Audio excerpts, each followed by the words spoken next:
যারা মব করছেন এখান থেকে সরে আসাটাই উচিত। মব কালচার নামই তো মব। মব মানে কি?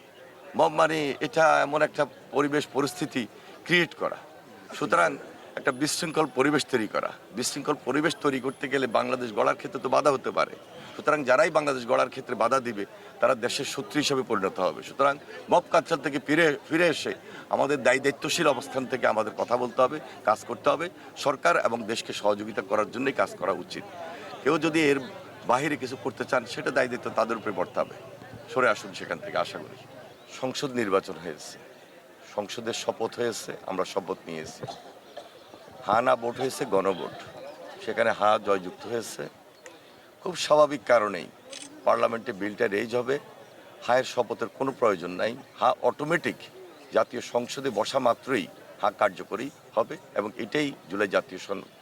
যেখানে না ভোট হয়েছে সেই না ভোট অনুযায়ী সেখানে পার্লামেন্টে রেজ হবে, আলোচনা হবে, তার ভিত্তিতে আবার নির্ধারণ হবে না যেটা যেখানে নোট অফ ডিসেন্ট দেওয়া হয়েছে সেটা কি হবে সেটা পার্লামেন্টে নির্ধারিত হবে। সুতরাং এই ব্যাপারে আমি মনে করি ওনারা যে ব্যাখ্যাটি দিয়েছেন সম্পূর্ণভাবে যারা আইনবিদ, যারা এক্সপার্ট রয়েছেন তারা ইতিমধ্যে বলেছেন।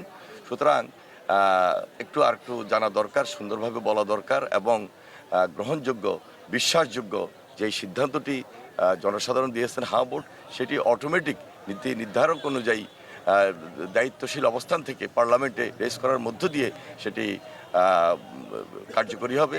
এখানে শপথ নেওয়ার কোনো প্রয়োজন আছে বলে আমি মনে করি না। এটা অনেক এক্সপার্ট তারা তাদের বক্তব্য ইতিমধ্যে দিয়েছেন।